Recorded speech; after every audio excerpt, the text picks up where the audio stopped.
Bapak Ibu Jemaat yang terkasih, kita mengucap syukur bahwa hari ini kita boleh berkesempatan kembali beribadah di rumah masing-masing dan kita akan memulai ibadah kita pada pagi hari ini. Saya mengundang Bapak Ibu Jemaat sekalian untuk bangkit berdiri.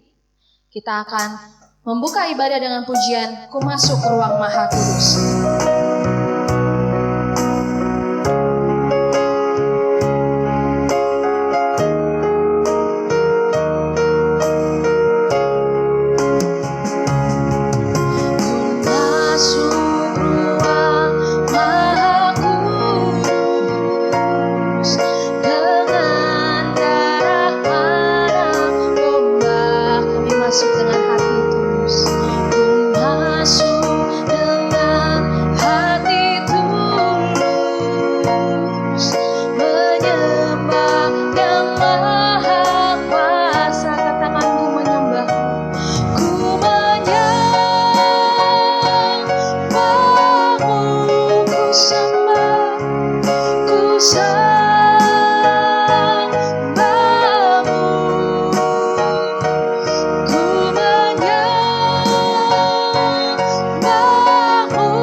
Pada pagi hari ini kita mulai dengan pengakuan bahwa pertolongan kita adalah di dalam nama Tuhan, Sang Pencipta langit bumi dan segala isinya, yang dalam kasih dan kesetiaannya tidak pernah meninggalkan perbuatan tangannya.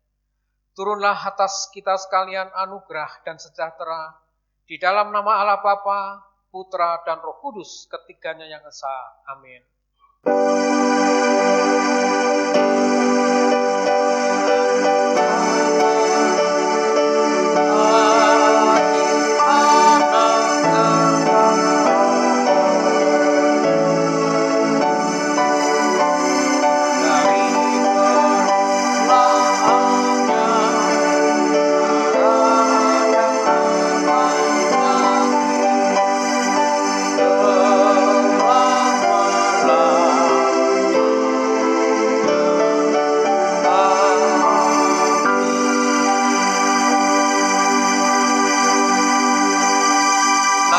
kita pada pagi hari ini, Yunus 2 ayat 7.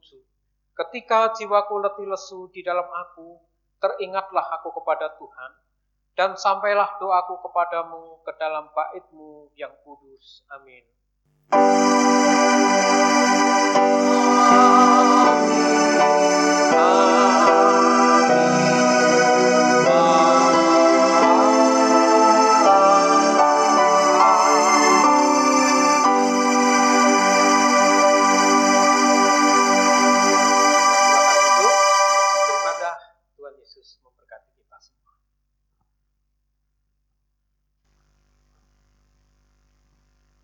Ya, kita bersuka cita bahwa di tengah kondisi saat ini kita masih bisa beribadah, bahkan bersama keluarga kita di rumah masing-masing, dan kita percaya bahwa Tuhan Allah yang menjaga kita senantiasa sampai saat ini.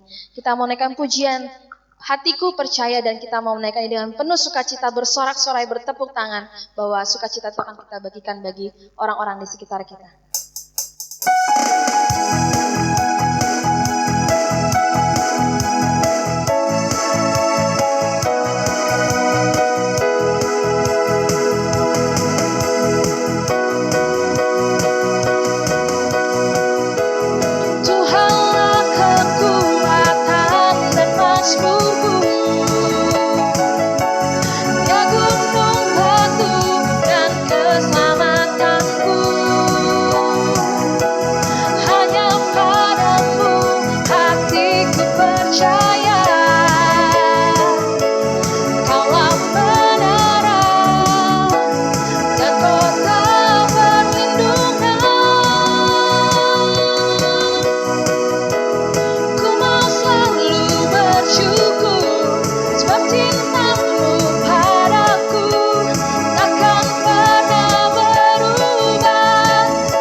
Mazmur kita.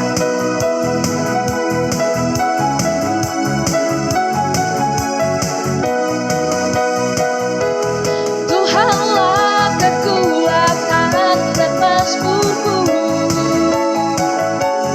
ya gunung batu dan keselamatanku.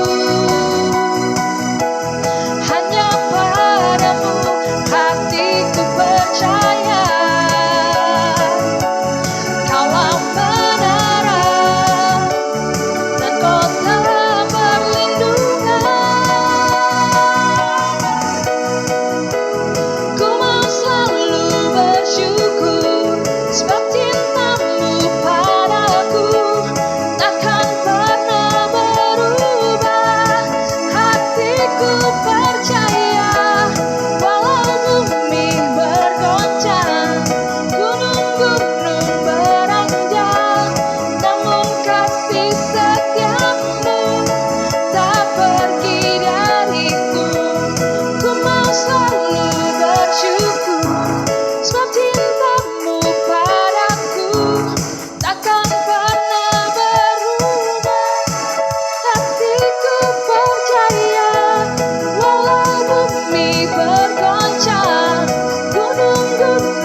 Bahwa kasih setia Tuhan tidak pernah meninggalkan kita sampai kapanpun, dan kita akan menyiapkan diri kita untuk mendengarkan kebenaran firman-Nya yang akan disampaikan oleh hambanya Pendeta David.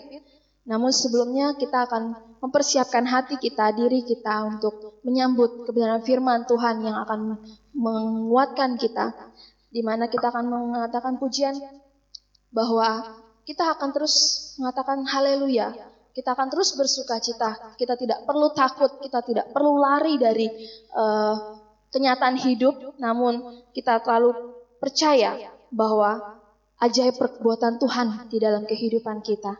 Dan saya mengundang Bapak Ibu Jemaat untuk bangkit berdiri. Kita akan menaikkan pujian, menyanyi haleluya.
Sekali lagi pujian ini dari awal kita katakan, Bapakku datang menyembahmu di sini dan ku percaya kau ada bagiku.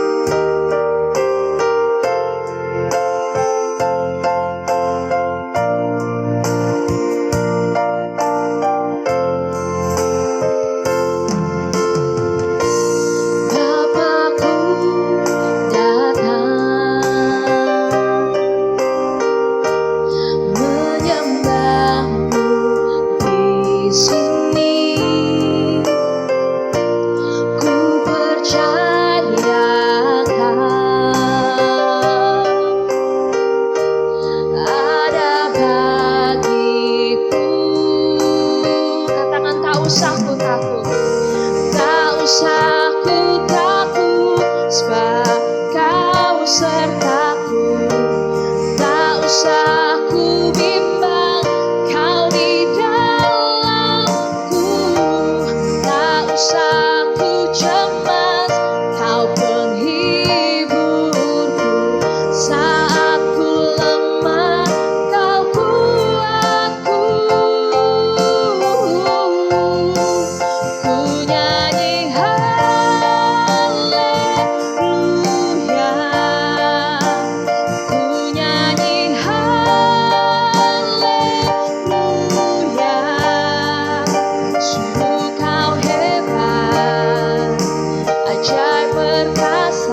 kita berdoa. Ya Tuhan, kami bersyukur atas penyertaan Tuhan selama bulan April, dan saat ini kami memasuki minggu pertama bulan Mei. Engkau adalah Allah yang sangat baik. Engkau telah memberkati kami dan juga melindungi kami, sehingga sampai saat ini kami kuat, sehat, bisa beribadah di rumah masing-masing karena pertolongan dari Tuhan. Bapa, kami akan bersama-sama mendengarkan kebenaran firman-Mu.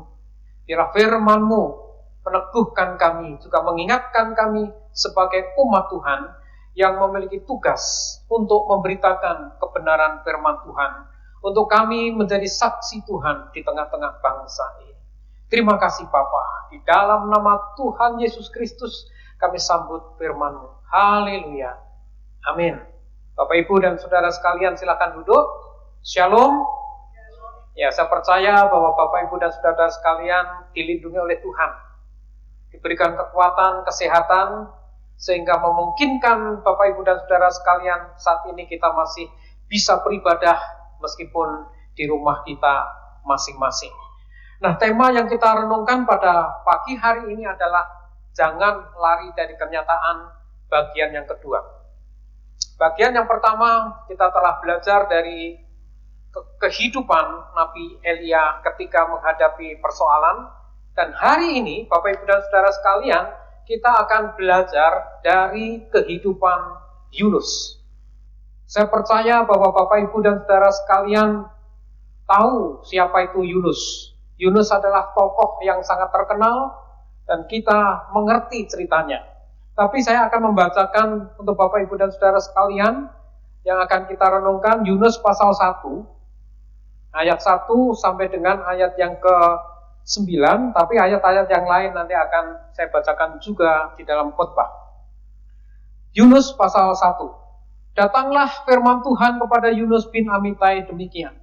Bangunlah, pergilah ke Niniwe, kota yang besar itu, berserulah terhadap mereka karena kejahatannya telah sampai kepadaku. Tetapi Yunus bersiap untuk melarikan diri ke Tarsis.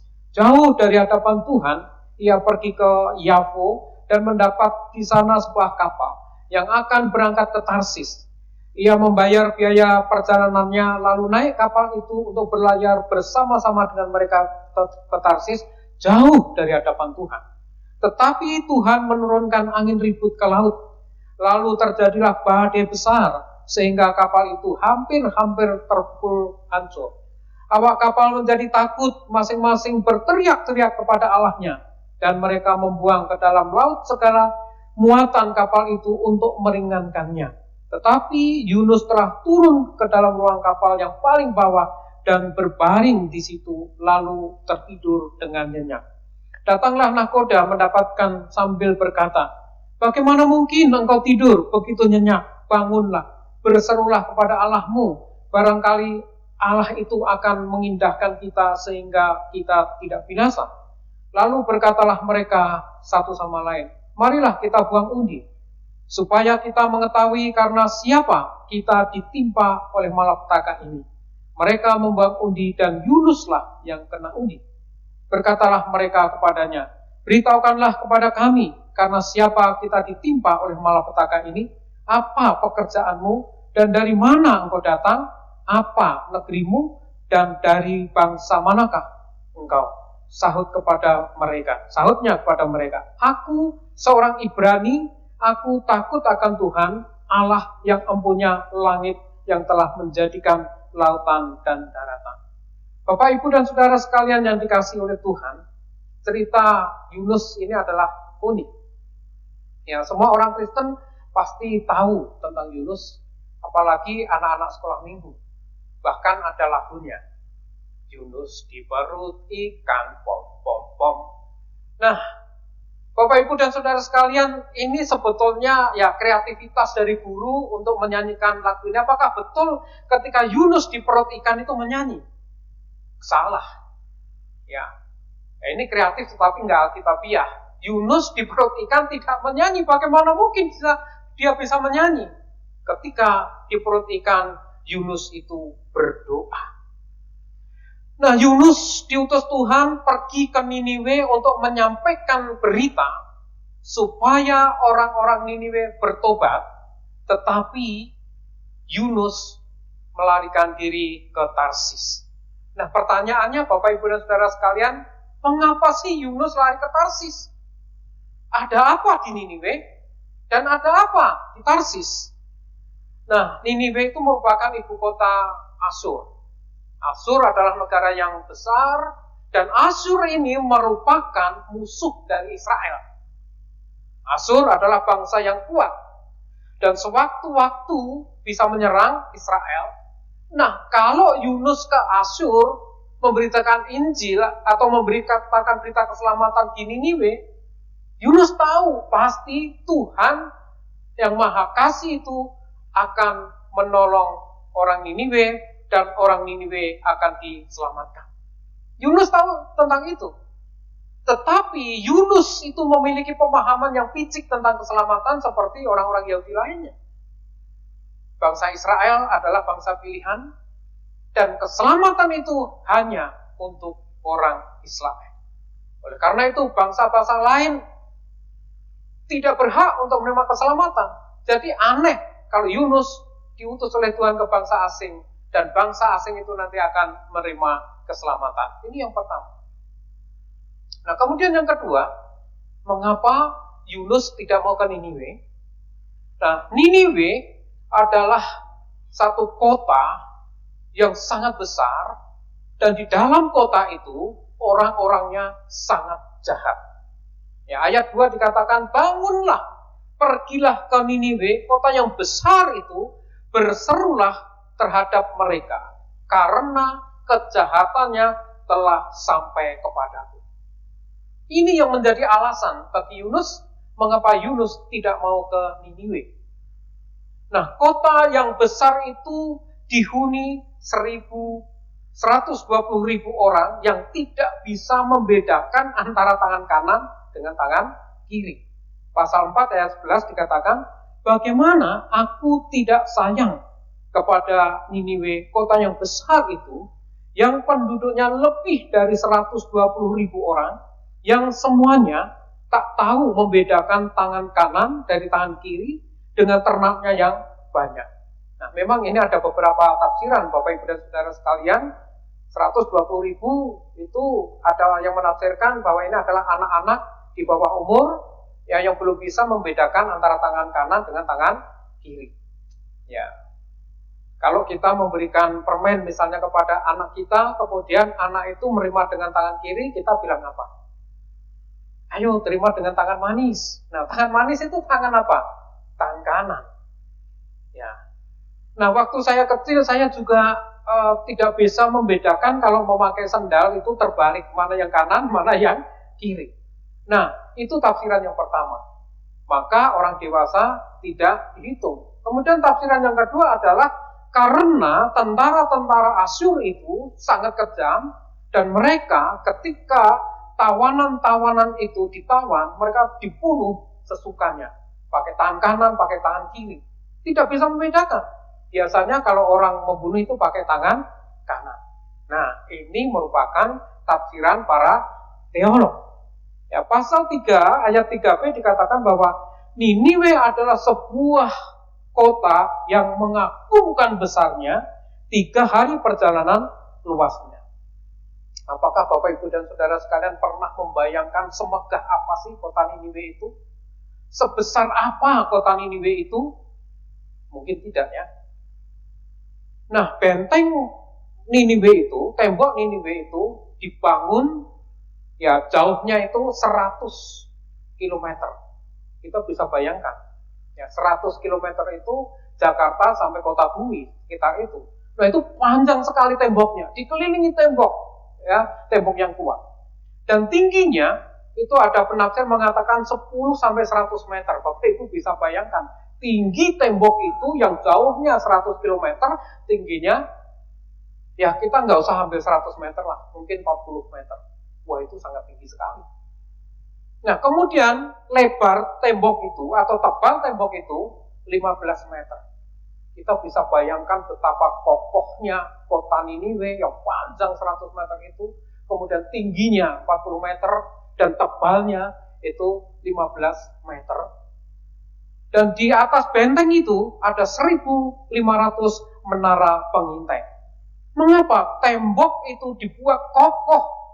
Karena orang-orang yang dari luar, bangsa-bangsa dari luar yang akan menyerang Niniwe pasti tidak bisa. Karena dibentengi dengan benteng yang sangat kokoh itu. Tetapi Bapak Ibu dan Saudara sekalian, di dalam kekokohan, kemegahan, keindahan kota Niniwe itu, di dalamnya banyak kejahatan. Kita perhatikan ayat 2 tadi. Bangunlah, pergilah ke Niniwe, kota yang besar itu. Berserulah terhadap mereka, karena kejahatannya telah sampai kepada. Artinya, kejahatan penduduk Niniwe itu sampai di hadapan Tuhan. Nah, karena kejahatannya itu yang sangat luar biasa, maka Tuhan akan menghukum orang-orang Niniwe. Bapak Ibu pernah mengerti kejahatan orang-orang Niniwe? Nah, saya akan menceritakan tentang kejahatan-kejahatan orang Niniwe. Ya, apa saja kejahatannya itu sehingga membuat Allah akan menghukum mereka. Nah, kalau Bapak Ibu dan Saudara sekalian mengerti kejahatan-kejahatan orang Niniwe, kita akan setuju mungkin ya seperti Yunus. Kota itu lebih baik dihukum. Kota itu lebih baik ditunggang balikkan. Kota itu tidak diselamatkan oleh Tuhan. Nah, tapi kita ini orang GKMI adalah orang Mennonite. Anti kekerasan, anti kejahatan, tidak suka ribut-ribut, yang damai-damai saja. Nah, oleh karena itu Bapak Ibu dan Saudara sekalian, saya akan menceritakan betapa sadisnya, kejamnya tentara Niniwe ketika memperlakukan tawanan itu. Nah, Bapak Ibu yang tidak suka kejahatan, boleh tutup telinga dulu, dan juga boleh tutup mata. Karena ini sadis. Itu ya. Jadi ketika tentara Asyur itu mengalahkan musuh-musuhnya, maka musuh-musuh itu akan diperlakukan secara kejam, kota-kota yang dikalahkan itu dibakar habis. Nah, kejahatannya bagaimana? Yang pertama, orang itu dicabut lidahnya. Ya, orang itu masih hidup, dicabut lidahnya. Nah, kemudian ada yang dipotong tangannya, kakinya, dipotong telinganya, itu dibiarkan hidup. Bahkan yang lebih sadis lagi Bapak Ibu dan Saudara sekalian, 2 tangannya ditali dipasak, kaki ditali dipasak, ditelentangkan, kemudian orang itu dikuliti hidup-hidup.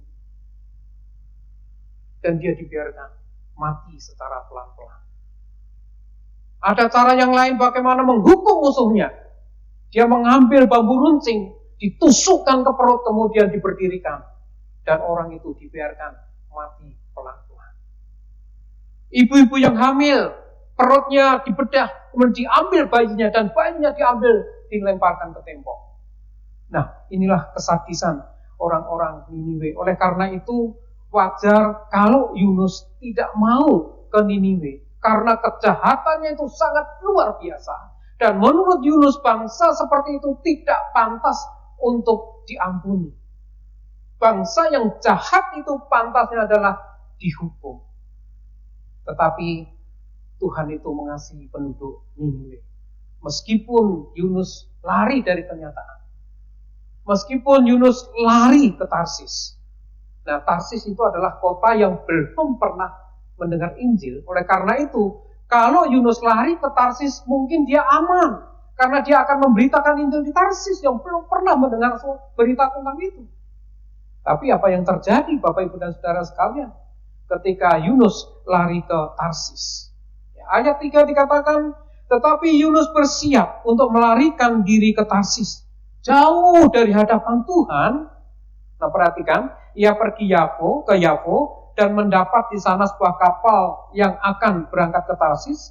Ia membayar biaya perjalanannya, lalu naik kapal itu untuk berlayar bersama-sama dengan mereka ke Tarsis. Diulangi lagi, jauh dari hadapan Tuhan.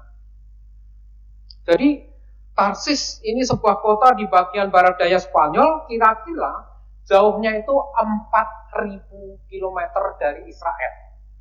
Sangat jauh sekali. Nah, itu seperti Tiongkok, jarak Tiongkok Indonesia. Itu sekitar 4.000 kilometer. Antara Tarsis dengan Niniwe itu juga berlawanan arah, Bapak Ibu dan Saudara sekalian. Misalnya kalau dari Bekasi, ya, saya disuruh ke Pontianak, tapi saya justru ke Papua. Pontianak Papua itu sekitar 3.000 sekian lah kilometer, ya, itu jaraknya.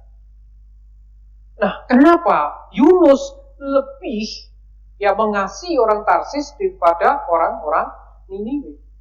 Karena orang-orang Niniwe adalah orang yang sangat jahat. Oleh karena itu, dia pergi ke Yapo, kemudian dia beli tiket di sana, dan dia mendapatkan kapal. Dan kapal yang ditumpangi Yunus adalah kapal barang, ya, bukan kapal untuk mengangkut orang.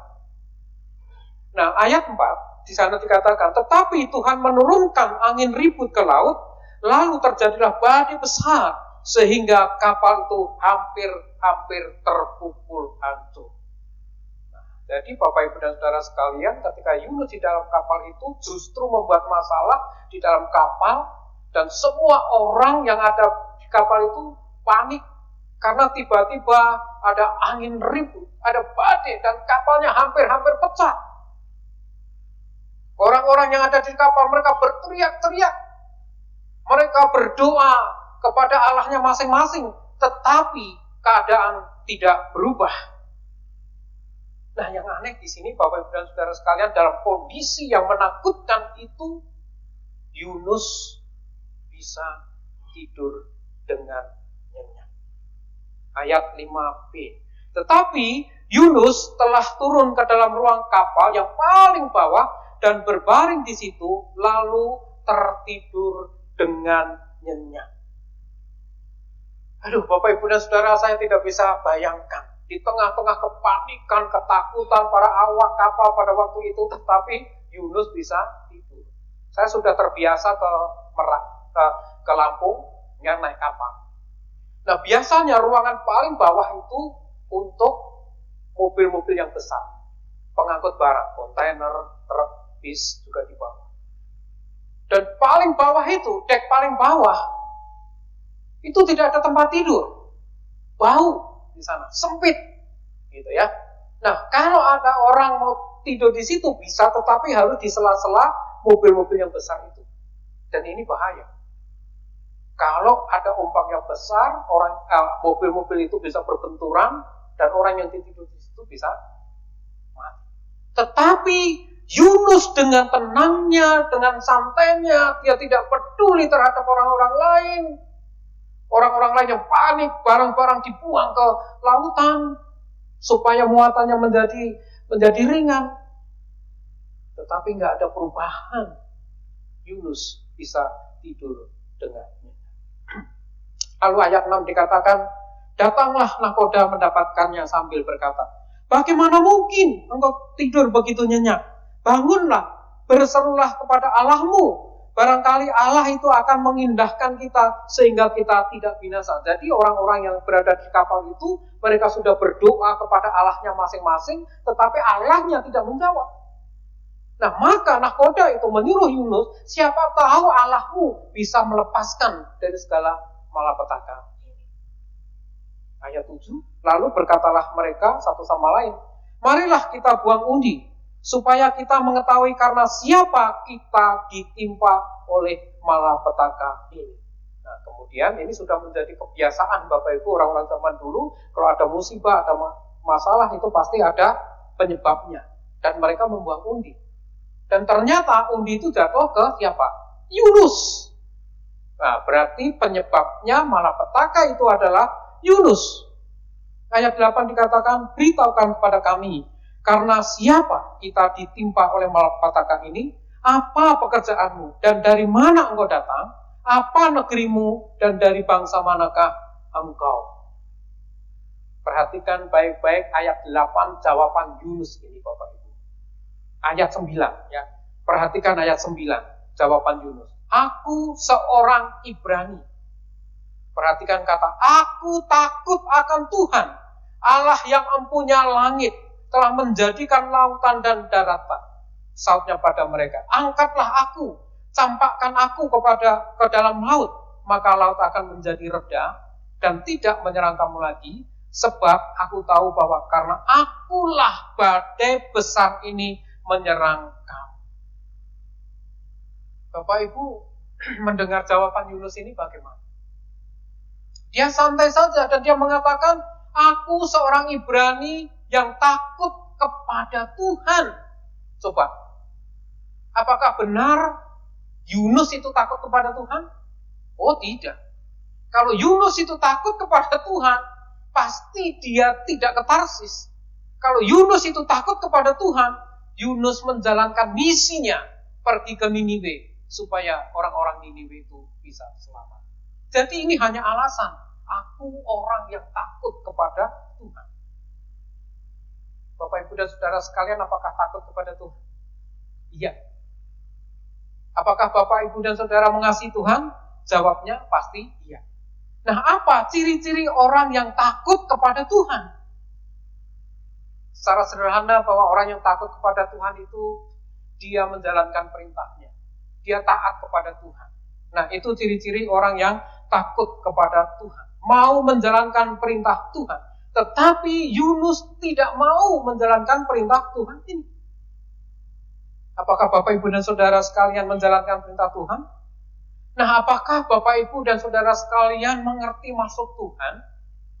Kenapa di tengah-tengah situasi pandemi COVID-19 ini kita diizinkan untuk beribadah di rumah? Apa maksud Tuhan? Supaya kita bisa beribadah bersama-sama, satu keluarga.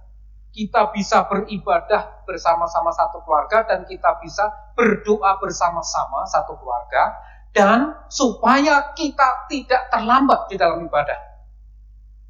Apakah ada Bapak Ibu yang ibadah di rumah terlambat? Saya percaya tidak. Karena ibadahnya di rumah. Kalau di gereja mungkin terlambat, tapi kalau ibadah di rumah terlambat, wah, ini masalah kedisiplinan rohani. Nah, Bapak, Ibu, dan Saudara sekalian, banyak orang itu takut terlambat kerja, tapi kalau ibadah nggak takut. Karena kalau terlambat kerja ada SP 1, 2, 3. Kalau sudah 3, dikeluarkan. Tapi kalau di gereja tidak ada SP-nya. Nah, apakah itu orang yang takut kepada Tuhan? Yunus katakan, aku orang yang takut kepada Tuhan. Nahkoda kapal itu lalu menemui Yunus ayat 11. Akan kami apakan engkau supaya laut menjadi reda dan tidak menyerang kami lagi, sebab laut semakin bergelora. Apa jawab Yunus? Lagi-lagi enteng, santai, angkat aku, campakkan ke dalam laut. Maka laut itu akan menjadi reda dan tidak menyerang kamu lagi. Sebab aku tahu bahwa karena akulah badai besar ini menyerang kamu. Jadi Bapak, Ibu, dan Saudara sekalian, jawabnya ini, aneh sekali menurut saya. Dia nggak ada tanggung jawab sama sekali. Orang lain mau celaka, tetapi dia santai. Angkat aku, campakkan ke laut. Coba kita pikir. Apa sih susahnya Yunus itu ya terjun sendiri ke laut? Kan itu gampang. Tetapi Yunus itu adalah orang yang licik, Bapak, Ibu, Saudara. Dia adalah seorang nabi. Nah, kalau dia terjun ke laut, kemudian mati, ada kesan apa? Bunuh diri. Wah, nanti beritanya bagaimana di Israel? Seorang nabi bunuh diri, terjun ke laut. Nah, maka otaknya Yunus ini jahat. Kalau orang lain yang melemparkan Yunus ke laut, maka kesannya apa? Yunus mati dibunuh oleh orang lain. Nah, jadi Yunus menjaga reputasinya sebagai hamba Tuhan. Menjaga reputasinya sebagai nabi Tuhan. Kalau dia terjun sendiri, mati berarti bunuh diri. Tapi kalau orang lain yang melemparkan, berarti orang lain yang membunuh. Berita kan beda, mati-mati karena apa? Dibunuh oleh orang lain. Ayat 15. Kemudian mereka mengangkat Yunus lalu mencampakkan ke dalam laut, dan laut berhenti mengamuk. Orang-orang yang berada di kapal aman, tenang, damai. Tetapi Yunus bermasalah di sini. Nah, tetapi Yunus itu dikasih oleh Tuhan. Bapak, Ibu, dan Saudara sekalian, jangan coba-coba kita lari dari hadapan Tuhan. Kalau kita sudah mengikut Tuhan, kita sudah percaya dengan Tuhan, kita mau lari kemanapun, Tuhan tetap cari kita. Cuman kita peka nggak dengan suara Tuhan. Tuhan tahu kalau Yunus itu nggak bisa renang, tidak pandai renang. Maka dikirimkan seekor ikan yang sangat besar untuk menelan Yunus. Nah, ini perjalanan gratis menuju ke Niniwe. Lalu berfirmanlah Tuhan kepada ikan itu, dan ikan itu pun memuntahkan Yunus ke darat. Jadi Bapak, Ibu, dan Saudara sekalian, guru-guru sekolah minggu, ya, jadi di dalam perut ikan itu Yunus nggak nyanyi, tapi Yunus menyesali perbuatannya, Yunus bertobat, Yunus menyesal, kemudian Yunus menjalankan misi Tuhan ke Niniwe. Apa yang dilakukan Yunus ketika sampai di Niniwe? Yunus KKR secara singkat. Dia menyampaikan firman Tuhan sesingkat-singkatnya. Tetapi akibatnya sangat luar biasa. 40 hari lagi kamu akan ditunggang balikan. Udah, Yunus pergi. Yunus nunggu di luar kota. Dia duduk di luar kota. Apa yang akan terjadi? Apa yang akan dilakukan oleh Tuhan terhadap penduduk Niniwe itu? Nah, Bapak, Ibu, dan Saudara sekalian, bagaimana respon dari penduduk Niniwe ketika mendengar ucapan dari Yunus bahwa 40 hari lagi penduduk Niniwe akan ditunggang balikan? Langsung mereka percaya kepada Tuhan. Luar biasa. Langsung mereka bertobat. Langsung mereka menyesali perbuatannya, menyesali kesalahannya. Bahkan Raja Niniwe itu turun dari singgasana dan memerintahkan semua manusia, semua orang di Niniwe harus berpuasa, tidak boleh makan, tidak boleh minum. Semua penduduk Niniwe harus memakai kain kabung, bahkan binatang pun memakai kain kabung. Saya belum pernah melihat cerita seperti ini. Sampai binatang memakai kain kabung, ini merupakan penyesalan yang sangat luar biasa. Sungguh-sungguh dia menyesali perbuatan yang jahat itu. Ketika membunuh orang, sadis, semaunya sendiri, mereka menyesal. Dan Tuhan mengampuni mereka. Bapak, Ibu, padahal ketika Yunus menyampaikan firman Tuhan itu asal-asalan saja buat saya. Karena nggak ada gairah, sebenarnya dia nggak mau. Dia hanya mengucapkan kata-kata itu. 40 hari lagi kamu akan ditunggang balikan. Tapi ada respon yang sangat luar biasa.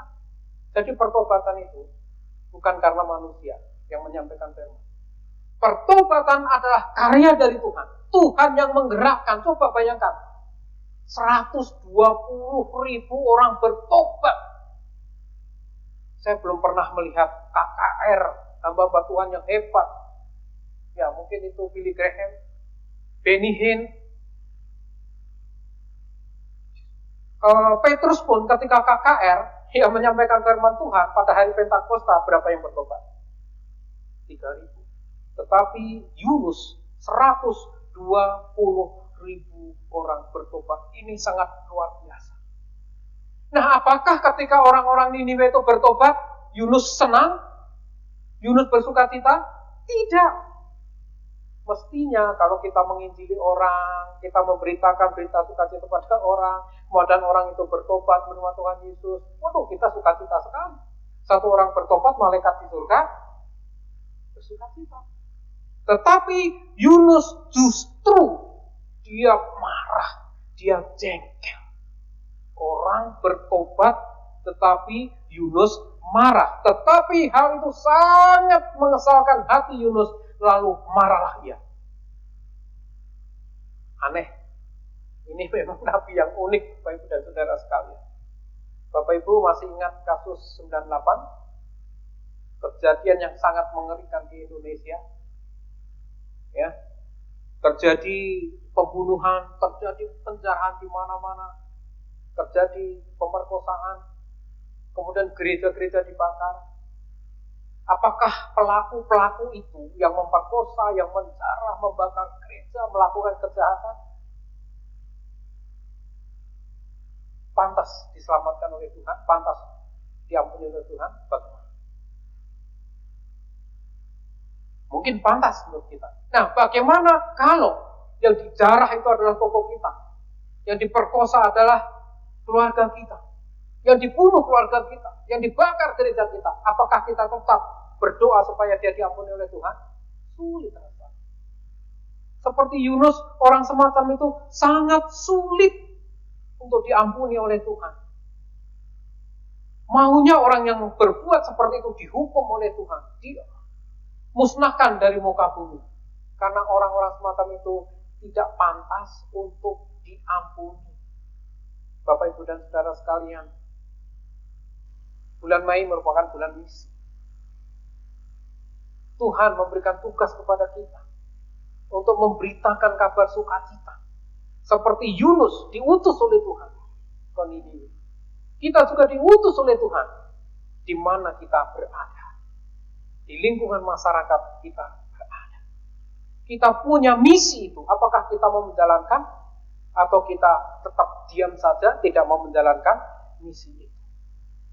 Saat ini memang kita masih menghadapi masalah kesulitan yang sangat besar, pandemi COVID-19. Sampai kapan berakhir kita tidak mengerti.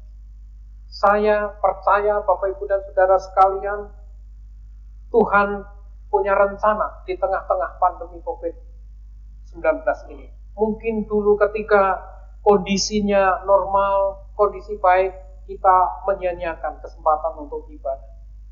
Makanya sekarang kita disuruh untuk beribadah di rumah. Tujuannya apa? Kita bisa bersama-sama dengan keluarga, beribadah bersama-sama, berdoa bersama-sama di rumah. Kita bisa makan bersama-sama di rumah. Kita bisa mengerjakan bersama-sama apa yang perlu kita kerjakan di rumah. Bapak, Ibu, dan saudara sekalian, saya ingatkan pada Bapak, Ibu, dan saudara sekalian, dulu mungkin kita ke gereja 1 tahun hanya sekali atau 2 kali. Mari kita bertobat. Mari kita menyesali kesalahan kita. Mungkin dulu ketika masih normal kita ke gerejanya sebulan sekali 2 kali. Mari kita bertobat. Mari kita menyesali. Mari di tengah-tengah pandemi ini Tuhan punya rencana supaya kita bertobat sebelum kita menobatkan orang lain. Sehingga nanti kalau situasi menjadi normal, situasi menjadi baik, kita akan lebih setia lagi kepada Tuhan. Kita akan lebih setia di dalam melayani Tuhan. Maksud Tuhan dengan adanya pandemi COVID-19 ini adalah supaya kita introspeksi diri. Sejauh mana kecintaan kita kepada Tuhan. Sejauh mana kasih kita kepada Tuhan. Jangan katakan aku orang yang mengasihi Tuhan seperti Yunus, kalau hati kita sebenarnya jauh dari Tuhan. Bapak, Ibu, dan saudara sekalian, Tuhan memberi kesempatan kepada kita untuk bertobat seperti penduduk Niniwe. Biarlah firman Tuhan ini mengingatkan kita, Allah tidak pernah menolak mereka yang menyesali dosanya. Sekalipun kita merasa kita sudah sangat jauh dari Tuhan, mari kita kembali kepada Tuhan. Pertobatan bukan hanya penyesalan. Pertobatan adalah perubahan hidup. Tuhan ingin kita berubah. Sebelum pandemi COVID-19 ini kita ikut Tuhan biasa-biasa saja. Tapi mari Bapak, Ibu, saudara sekalian, kita menyadari itu. Mungkin kita sudah berbuat salah. Kita telah menyakiti hati Tuhan. Mari kita kembali kepada Tuhan. Kita harus punya komitmen yang baik. Kita mengasihi Tuhan. Tuhan Yesus, pada pagi hari ini kami telah belajar pengalaman hidup Yunus. Seorang nabi yang Tuhan utus secara khusus pergi ke kota yang sangat jahat, sangat kejam di dunia. Tetapi Yunus memiliki pikiran yang picik. Yunus lebih senang kalau kota Niniwe itu dimusnahkan oleh Tuhan. Tetapi engkau mengasihi orang-orang yang jahat kalau mereka mau bertobat. Tuhan, biarlah firman-Mu pada pagi hari ini mengingatkan kami. Mungkin selama ini kami juga menyia-nyiakan waktu untuk beribadah, untuk berdoa, untuk membaca firman Tuhan. Kami tidak setia kepada Tuhan. Tetapi biarlah kami sadar Tuhan bahwa kami diizinkan beribadah di rumah kami masing-masing, supaya kami kembali kepada Tuhan, supaya kami kembali mengasihi Tuhan. Ampuni kami Tuhan, supaya kami punya komitmen, supaya kami mau berubah, karena Engkau telah mengubah kami. Biarlah kami belajar dari kehidupan Yunus, tapi kami juga belajar dari kehidupan orang-orang ini yang menyesali kejahatan, menyesali dosa, dan Engkau mengampuni. Biarlah firman-Mu berbicara kepada kami. Di dalam nama Tuhan Yesus Kristus kami berdoa. Haleluya. Amin.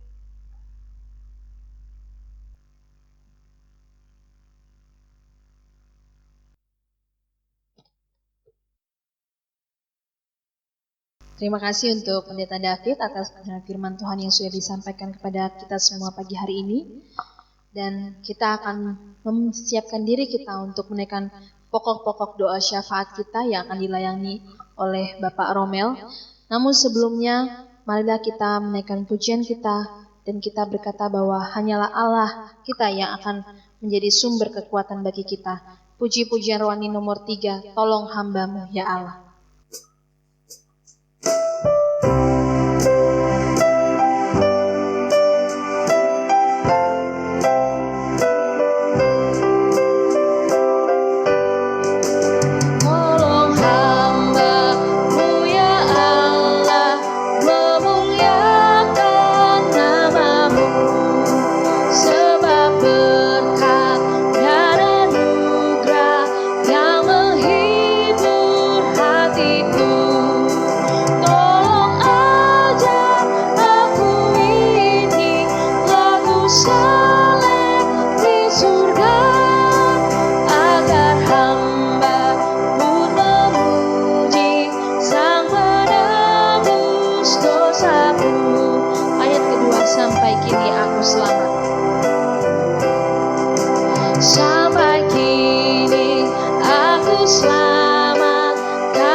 Mari kita menghadap Tuhan dalam doa.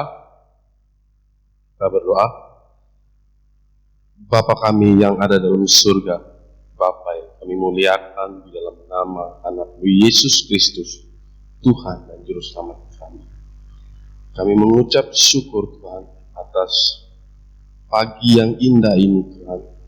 Engkau berikan kami kesempatan untuk beribadah dan memuji nama-Mu Tuhan.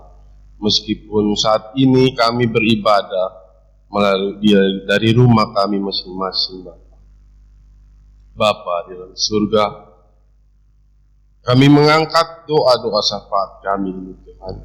Namun sebelum itu, kami memohon Engkau ampuni kami dari segala salah dan dosa kami Bapa, sehingga kami saat ini boleh layak di hadirat-Mu Tuhan untuk menyampaikan syafaat kami kepada-Mu. Bapa yang ada dalam surga, kami berdoa Bapa untuk situasi pandemi COVID-19 saat ini yang sedang melanda dunia. Bapa, kami mohon uluran tangan-Mu kepada seluruh umat-Mu di dunia ini. Biarlah tetap sabar dan dalam menghadapi pandemi ini Tuhan, dan dapat mengatasi dengan baik. Kami berdoa dalam nama Yesus, dimohon kepada-Mu. Bapa di dalam surga, kami berdoa juga untuk saudara-saudara kami umat muslim yang saat ini sedang menjalani ibadah puasa. Kami mohon Bapa, biarlah kami juga saling mendukung dalam bingkai kebinekaan sebagai saudara sebangsa setanah air. Terima kasih Bapa, kami berdoa Tuhan untuk penanganan COVID-19 saat ini Tuhan oleh pemerintah kami, baik yang pemerintah pusat, daerah, dan juga para medis, TNI, Polri, juga sukarelawan. Bapa, Engkau berikan kekuatan dan kemampuan Tuhan, sehingga apapun yang mereka kerjakan dan mereka lakukan untuk penanganan COVID-19 ini Tuhan, biarlah boleh terjadi dengan baik Tuhan, dan membuahkan hasil yang baik, dan negara dan bangsa kami boleh Engkau luputkan dan Engkau lepaskan dari wabah pandemi ini Tuhan. Bapa dalam surga,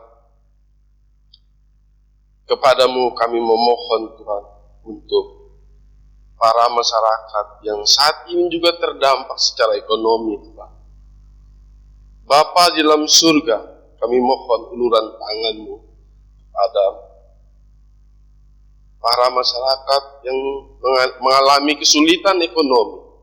Engkau buka jalan Bapa, biarlah mereka juga boleh mengalami keluar dari kesulitan ekonomi ini Tuhan di masa pandemi dan kondisi yang saat ini sedang terjadi pada diri mereka masing-masing. Kami mohon kepada Bapa di dalam surga, kami memohon juga, kami berdoa untuk seluruh jemaat PKMI Kalimalang. Saat ini, meskipun dalam kesulitan dan juga beribadah dari rumah Tuhan, namun tetap setia mengikuti ibadat. Kami mohon, biarlah kekuatan-Mu yang tetap berada dalam masing-masing jemaat kami Tuhan, dan mereka juga boleh memahami dan mengerti, dan terutama lagi senantiasa bertumbuh hanya di dalam nama. Terima kasih Tuhan Yesus, kami juga menyerahkan jemaat kami yang juga bertugas dalam menangani COVID-19 ini. Bapa, kami berdoa untuk Dr. Raharjo, Dr. Emi, Dr. Amel, Bapak Bram Wiratomo, Ibu Janet, dan saudari Niken. Mereka bertugas sebagai para medis dan juga sebagai sukarelawan. Engkau pakai mereka Tuhan, pakai dengan tangan-Mu, dengan kekuatan-Mu Tuhan. Biarlah mereka juga menjadi saksi-Mu dalam penanganan pandemi COVID-19 Tuhan. Dan terutama lagi nama-Mu boleh dipuji dan dipermuliakan. Terima kasih Tuhan Yesus, kami menyerahkan hamba-hamba-Mu yang melayani di Jemaat PKMI Kalimalang ini Tuhan. Kami berdoa untuk Bapak Gembala kami, Pak David, dan juga pengurus PKMI Kalimalang. Engkau lindungi dan sertai pelayanan mereka, sehingga pelayananmu di tempat kami ini boleh bermanfaat dan juga membuat jemaat kami bertumbuh dengan baik dalam nama-Mu. Kami berdoa Tuhan untuk Evangelis Melviriu. Engkau pakai dia, Engkau tambahkan dia hikmat pengetahuan, sehingga dalam pelayanannya juga dia terus bertumbuh dan terus memuliakan nama-Mu. Engkau lindungi dan sertai dia dimanapun dia berada, dalam segala tugas dan tanggung jawab. Kami menyerahkan dia ke dalam tangan penyertaan-Mu, Bapak.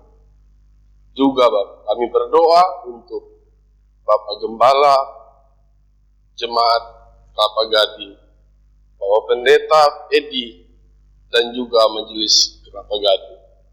Kami juga menyerahkan mereka hanya ke dalam tangan penyertaan-Mu, Bapak. Engkau kuatkan dan Engkau lindungi sertai mereka dalam pelayanan, sehingga menjadi berkat dan berbuah dalam pelayanan, dan nama-Mu boleh dipuji dan dipermuliakan. Kami berdoa untuk jemaat-Mu Tuhan, jemaat di Kalimalang yang juga berulang tahun pada minggu ini Tuhan. Kami berdoa untuk saudari Abigail Tuhan, Engkau yang menambahkan usianya 1 tahun lagi Tuhan. Kami mohon Engkau memberkati dia, menyertai dia dalam segala tugas dan tanggung jawabnya Tuhan. Memberkati dia sehingga dia boleh bertumbuh dan menjadi anak-Mu yang taat kepada Engkau saja, dan tetap memelihara firman dalam kehidupan. Kami berdoa juga untuk jemaat kami, Ibu Maria Triaryani dan Ibu Maria Permatasari yang saat ini juga sedang mengandung, Bapak. Engkau yang membentuk janin ini Tuhan. Engkau yang memberkati mereka, memberkati janinnya, menumbuhkan janinnya, berkembang dengan baik, sehingga pada saatnya boleh melahirkan dengan selamat. Dan Engkau memberikan kekuatan kepada kedua ibu ini Tuhan. Terima kasih Bapa. Kami tahu ini doa kami Tuhan yang masih sangat sederhana, dan kami yakin dalam keyakinan kami Engkau sudah mengetahui semuanya Tuhan. Karena kami berdoa hanya dalam nama Yesus, Tuhan dan Juru Selamat kami, yang mengajar kami berdoa. Bapa kami yang di surga, dikuduskanlah nama-Mu, datanglah kerajaan-Mu, jadilah kehendak-Mu di bumi seperti di surga. Berikanlah kami pada hari ini makanan kami yang secukupnya, dan ampunilah kami akan kesalahan kami, seperti kami juga mengampuni orang yang bersalah kepada kami. Dan janganlah membawa kami ke dalam pencobaan, tapi lepaskanlah kami daripada yang jahat. Karena Engkaulah yang mempunyai kerajaan dan kuasa dan kemuliaan sampai selama-lamanya. Amin.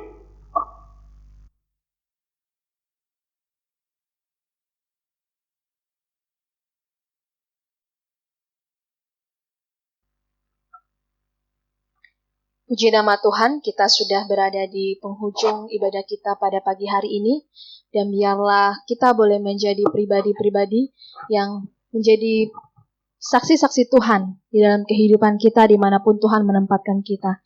Dan biarlah melalui setiap hal yang terjadi dalam hidup kita, kita percaya dan kita akan selalu ingat bahwa ada nama Yesus Kristus di dalam kehidupan kita. Kita menutup ibadah kita pada pagi ini, dan saya mengundang Bapak Ibu Jemaat untuk bangkit berdiri. Kita puji dari puji-pujian rohani 168, ingat akan nama Yesus.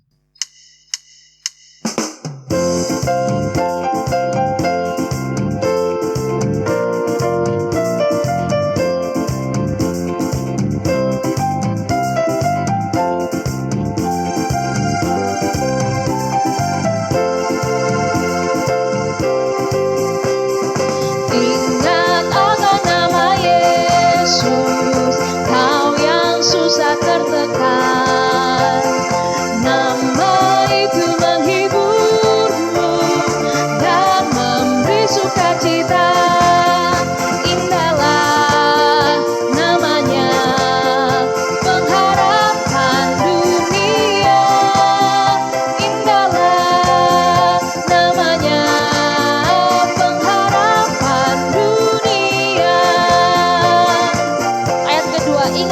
nama Yesus.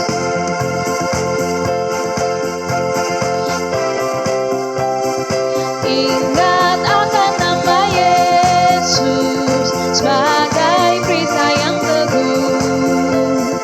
Bila datang pencobaan, sebutlah nama Yesus. Indahlah namanya, pengharapan dunia. Indahlah namanya, pengharapan dunia.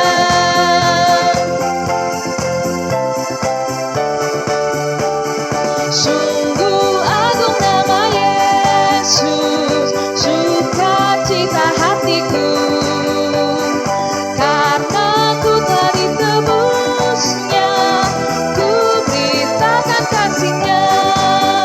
Indahlah namanya, pengharapan dunia. Indahlah namanya, pengharapan dunia.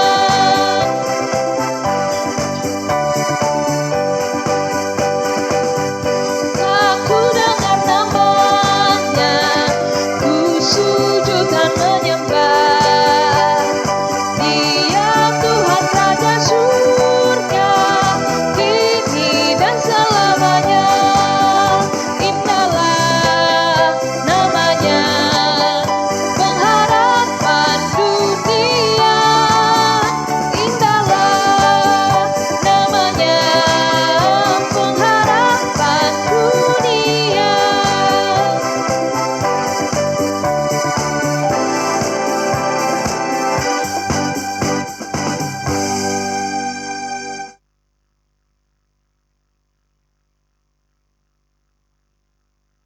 Mari kita mengarahkan hati dan pikiran kita untuk menerima berkat-Nya. Berkati engkau dan melindungi engkau. Tuhan menyinari engkau dengan wajah-Nya dan memberi engkau kasih karunia. Tuhan menghadapkan wajah-Nya kepadamu dan memberi engkau damai sejahtera. Amin.